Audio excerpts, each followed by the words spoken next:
This is The Law and You with Margaret Miller from Bell Legal Group. You can call me on 5520 8888 and I might be able to help you with your legal problem.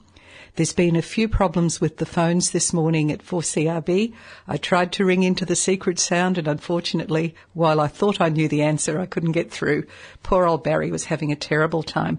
But he wasn't the only one. The Southport Court yesterday was unable to function for about 2 hours because their internet service was down as well. So I think it's a problem that's fairly common all over the Gold Coast. So if there is a problem, be patient and try, and we'll do our best. You can try and send us an email at talkback@4crb.com. And it might be an idea if you think of something during the week that you want me to answer next week, send an email and then I'll have it ready to answer next week. There was news today from the medical authorities that the influenza virus is running out. So if you haven't taken your vaccine by now, hurry in and get it. And they've also recommended that people should also look at getting the pneumonia virus. We have John, who's the first starter this morning. I'm sure it's not John Fradgley, but we'll see what's happening. Good morning, John. What can I do to help you? Good morning. I have a question about the document, enduring power of attorney. Yes. I have a brother-in-law who is in a nursing home with totally incapacitated by Alzheimer's disease. Is it an enduring power of attorney? Yes, it is. Good. The patient's daughter of his first marriage has been appointed as the attorney under the enduring power of attorney document. Mm-hmm. The daughter is now selling up her father's estate, assets, and is lodging an application to divorce her father from his current third wife. Goodness. Naturally, the members of the wider family are horrified. Has the third wife got any protection in this situation? Yeah, John, to be quite honest, there's actually been similar cases to this run in the courts, and the courts have not been terribly impressed by people running divorce proceedings when, if someone is in a nursing home, the marriage is still valid. I think, what's your relationship to the person in the nursing home, John? Brother-in-law. Brother-in-law. Well, if you are concerned about what the attorney is doing, the best thing to do is to make an application to QCAT, the Queensland Civil and Administrative Tribunal, to have her removed as the attorney. Clearly she has to act in the best interests of her father, and if she's not, then QCAT will remove her and replace her with someone appropriate. I suggest you get some legal advice about that immediately because the situation seems to be pretty terrible. The third wife obviously should go and see a lawyer. Thank you for that information. Yeah, the third wife should go and see a lawyer and get the family court proceedings stopped on the basis that the marriage is still subsisting. Thank you for your information. Thank you, John. Bye. We have Joanna on another line. Good morning, Joanna. Do you have a problem I can help you with? Hello? Are you there, Joanna? Oh, yes, hello. I'm sorry, yes, the phones must be playing up because, the rest of that last call was all garbled, so I hope I can hear you all right. I can hear you perfectly, so at least if I can hear your problem, we're good. I'm having trouble hearing you, so I think I'll probably have to wait and ring in next week. Why don't you tell me your problem? And no, then... I can't hear you at all. I'll have to go. Sorry. All right, bye. Joanna. We seem to be having problems with the phone lines today. While we're talking about powers of attorney, this is a common problem where you have family members who are looking after parents where they try and take advantage of them, and there seems to be such an upsurge in children who are taking what I call inheritances in advance. And quite a while ago here in 4CRB, I had a telephone call from a daughter whose mother was in a nursing home, and she was settled into the nursing home, and she had 600,000 lazy dollars sitting in the bank. And the daughter said, well, can't I divide it between me and my brother now because she doesn't need it? And I gave her a very quick lesson in the fact that an attorney doing something like that is committing a criminal offence, because the attorney has the obligation to look after the principal's money as if it was the principal's money, not their own. So if you're in doubt about what you do as an attorney, it's always a good idea to seek legal advice. And if you can't afford a lawyer, you can always go to a community legal centre. There's a very good centre at Southport, the Southport Community Legal Centre, and the Robina Community Legal Centre, where we volunteer on Thursday nights. In fact, I'll be there this Thursday night if you want to come and say hello to me. We have another call here from Lynn. Good morning, Lynn. What can I do to help you? Oh, hello. Yes, look, I want to find out, I own a house, but it has a reverse mortgage on it, which has been for, 16 years. Now, if I die, I have left it to my son. Now, does he get, is the house sold? Does he get it before the house, like if I go into a nursing home, say, does he get the money before does the nursing home take it? Well, what would happen, Lynn, if you went into a nursing home and you had to sell your house to go there? The money would, you'd have to pay back your reverse mortgage first, and whatever was left over would be paid to the nursing home as your accommodation bond. And then when you turn your toes up, the money that's left over would be paid back to your estate. So if you're looking at leaving either your house or your money to the son, your will should say that. Your will should say, I leave my house to my son, but if I've sold the house and gone into a nursing home, I give him the balance of the accommodation bond refunded. Something along those lines. Well, there's no way I could pay it off. No. At all. It No. would have to be sold for me to go into a nursing home. But does he get it before the nursing home, or does the nursing home have preference? Look, if you've left it to him in your will, haven't you? Yes. Yeah, yes. well, he doesn't get anything until you die. Yes, So if right, you're still I know alive that. and you're going to a nursing home, the money goes to the nursing home. And obviously, if they need to use some of it to pay your expenses in the nursing home, they will.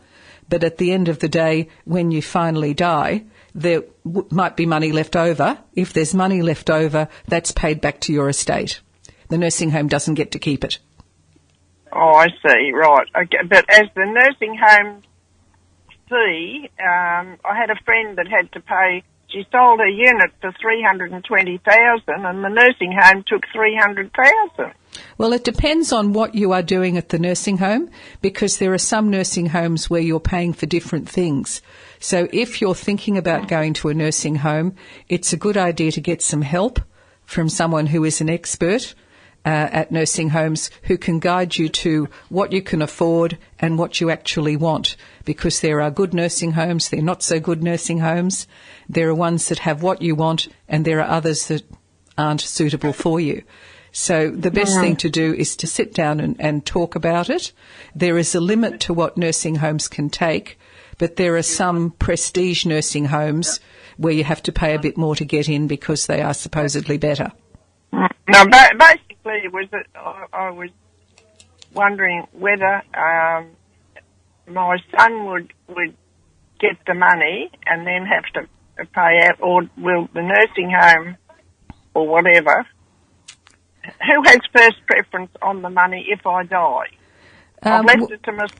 Well, if you what die, about my bills and things? if you die, all your debts are paid first, and then whatever's left over is distributed to your beneficiaries. I see. Right. Okay. So what if you don't sell your house, if you happen to stay in your house up until when you die, your son can take your house and he can pay off the reverse mortgage, or he can remortgage and pay out the reverse mortgage and keep the house. Oh, I see. Right. Okay, thank you very much. You're welcome. It's 9:15. We have a call from Leonie. Good morning, Leonie. Can I help you with your problem? Good morning, Margaret. It's Leonie. Yes. What can I do to help you? Margaret, I've got two questions that I'd like to ask you. From a family law court point of view, what is the issue with giving a gift in the way of, receiving a gift? My daughter and her ex-husband are going through the legal process of sorting things out at the moment. Yes. And he's now saying that a gift of a ring that he purchased on their honeymoon and gave to her is now in play, and that he wants to be paid for that. Yes, Yes. and has she, look, things like jewellery, this always makes me laugh, but people even fight about dogs in the family court. So, I know. You don't see it. But, I mean, he gave her a gift.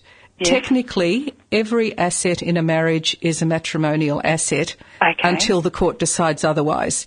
Right. So if your daughter had a fabulously expensive ring, it's part of the matrimonial assets. Right, okay. But this particular gift ring that he's given her, she's lucky to get rid of him if he wants to be paid for it. Oh, look, she's very lucky to get rid of him if it happens.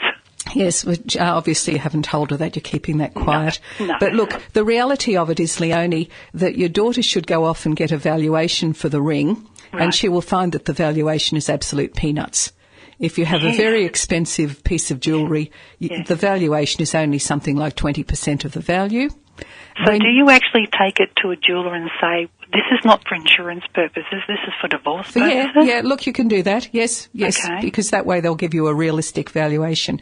She wants a realistic valuation. You want a valuation for sale now, not for, not for replacement value under an insurance policy. Okay. But to be quite honest, most of the family law cases that are run, the court is not interested in who gets the fridge or who gets this bit of jewellery. No. They look at a big picture. Yes. And the other issue that I wanted to ask you with is that as at February this year, he is no longer paying his half of the mortgage on the house. She's paying that entirely herself. So is she living in the house? Sorry? Is she living in the house? She's living in the house. Is he living in the house? No. All right. Well, the reality of it is that while he is technically legally liable for the mortgage, strictly speaking, because he's not living there, he would probably be entitled to occupation rent. If neither of them were living there, they could rent the house and get rent, which would probably pay the mortgage. Now, she's living in the house, so she would be paying his share of the mortgage as occupation rent. I'll put that in inverted commas. Occupation rent, But also to bear in mind that if they're going through family law proceedings, she can claim that as a post-separation contribution, as a financial contribution after separation, which gets taken into account in the property settlement. Say, for example, if their family law case isn't heard for a year or 18 months, and she's paying the mortgage for all this time, she can bring this contribution to bear in the contributions. Obviously, a solicitor's explained to you how they look at contributions before they do property settlement. Yes. So she would tally up what she spent in mortgage and rates and whatever else she spent and say she's made a post-separation contribution of X zillion dollars and that should be taken into account in the carve-up. And it usually is. She'll get a bit extra. I think she's quite okay to actually shoulder that just so that she can just get rid of him at the end. Yeah, and look, it's always a good idea if she can to keep the house. Yeah, she has told him from the get-go she will buy him out at market value. Yes. That's not an issue, but he's been paying his half of the mortgage for the last 2 years since they've been separated. Yes. And now all of a sudden it's a case of, now I'm not going to pay. Oh, look, I can understand it because bear in mind too that when people separate, the person moving out has to pay rent wherever they go. Yes. And they have their expenses of setting up a home. So, they have their own expenses. If they've been separated for 2 years, it's about time they sat down with a mediator and tried to... They're about to go to a mediator next month, but it's taken her 2 years to get him to go to a mediator. Well, more fool him, but the reality is that, the sooner you can sort it out, the better, because the longer it drags on, the harder it is to be nice to each other. Yeah. It is very hard to remain civil with one another. Yes, and the lawyers love it. The lawyers love it when you fight. I know. Thank you, Margaret, for being so interesting this morning. You've answered quite a few of my issues. Thank you, Leonie. Family law is one of those terrible areas where, unfortunately, it's not only a matter of what the law is, there's a lot of emotional baggage as well that comes to the family law court. So I admire the judges in the Federal Circuit Court very, very much because they're able to wade their way through things. And quite surprisingly, about 95% of the cases that go to the Federal Circuit Court settle without a trial. And that's sort of hats off to the judges and the parties to the proceedings. And also, people should have some common sense. When you go and see a lawyer, the lawyer knows roughly what the answer is going to be. So if both people have gone to see a lawyer, they know what they're going to get. So it's mainly a matter of arguing about how much legal costs do we want to pay if we don't get common sense at issue. But again, this is because people don't go and see lawyers. We might take a message from a sponsor while I wait for another call. It's 9:20. When it comes to managing your investments, experience counts.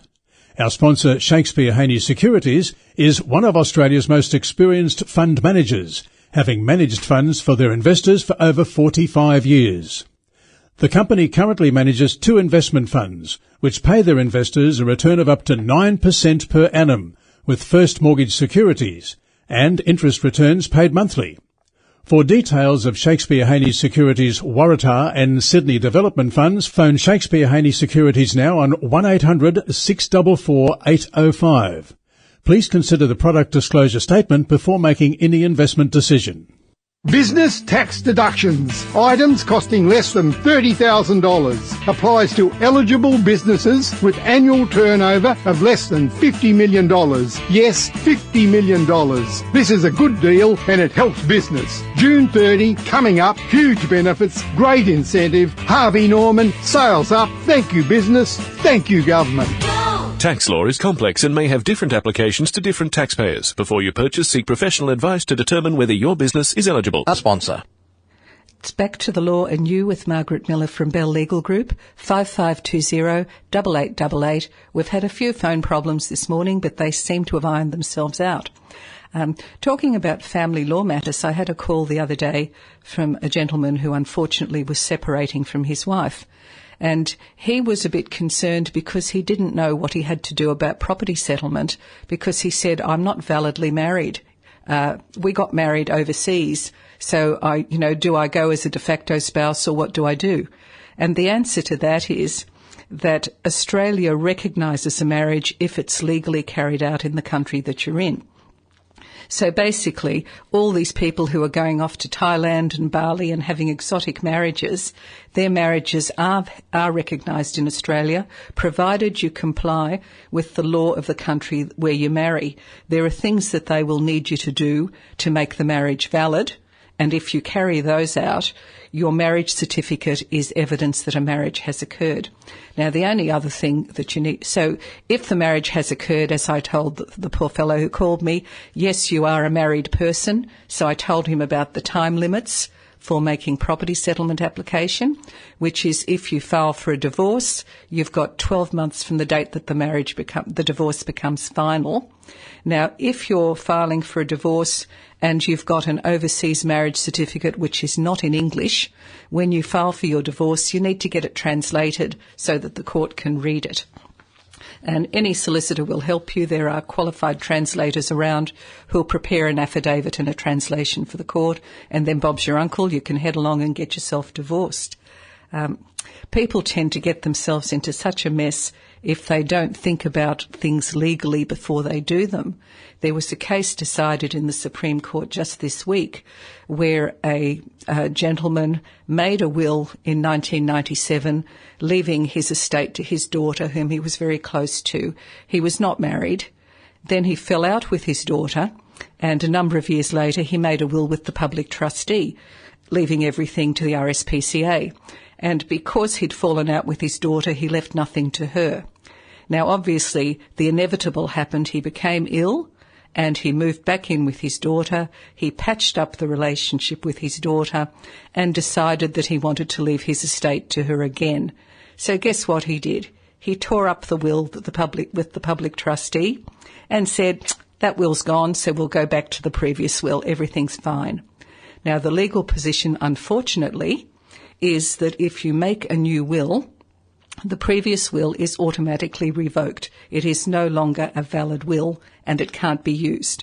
So what's happened is he's torn up the public trustee will, so that's been revoked because he tore it up, and because he revoked the previous will by making the public trustee will, he didn't have a will.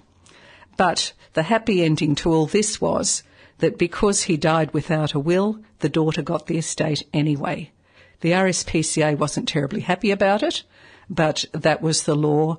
And if he had gone to a solicitor and said, I love my daughter again. I want to put her back in the will. It could have all been fixed before he died, and they would have saved all the legal costs of going to court and fighting about it. So it's always a good idea when you're thinking of revising your will, and even every couple of years, go and see your lawyer and have them look over your will to make sure it's still what you want and what you need. Bell Legal will provide you a service where they will review your will to make sure that it's all what you need at no cost. So do think about that, because the biggest problems arise when you're not there to tell people what you intend to do. It's 9:25 on 4CRB. We might take a message from our sponsor. Create a cancer-free future. Leave a gift in your will. Supporters who would like to include a gift in their will to Cancer Council Queensland are eligible to book an appointment to have a basic will written or updated for free, thanks to our free will service partners, Atwood Marshall Lawyers on the Gold Coast. Appointments are available between 9am and 4:30pm on Wednesday the 5th of June at Robina and Wednesday the 12th of June at Coolangatta. To make an appointment, please call 1300 66 3936. Your beautiful gift to the future will make a difference. We're back to the law and you on 4CRB. We seem to have run out of callers this morning, or maybe the phones are playing up again. But while we're dealing with family law matters, we'll talk about how you get a divorce in Australia. The family court has moved to a more electronic system over the past few years, and divorce applications are now filed electronically. You do need to have your marriage certificate, and of course you need to have the $880 filing fee that the court asks for. The reason you can divorce is if you have been separated from your spouse for 12 months. You can't divorce prior to that. In a lot of cases, you find that because people haven't sorted out their finances while they have separated and they're living at separate ends of a house because they can't stand each other, they are still under the same roof. And if that's the position, you need to prepare an affidavit to the court and explain that while you're still under the same roof, you're living separate lives, so that the court is satisfied that you are really, truly separated. Once the divorce application is filed, or you can file an application either jointly with the two parties doing it, and if you do, nobody has to go to court. If you file a divorce application by one person, the other person has to be served, and if there are children under 18, the person who's applied has to go to court and explain that there are proper arrangements for the children. If there are no children under 18, nobody has to go to court. Once the divorce is heard, which is about 8 to 12 weeks after you file your application, the divorce becomes final 1 month and 1 day after the hearing. And from that time, you've got 12 months to make application for either property settlement or spousal maintenance. If you don't do that, you need the leave of the court to apply. So it's a good idea, if you're separating, or even if you're thinking of separating, go and get some legal advice so you know what your legal obligations are. We might take a final message. We're about to finish off today. It's been a pleasure listening to your questions and helping you. Joanna, please ring back next week. Hopefully the phones will be in better condition then. Otherwise, you can email your question in to talkback@4CRB, and I'll see you all again next week.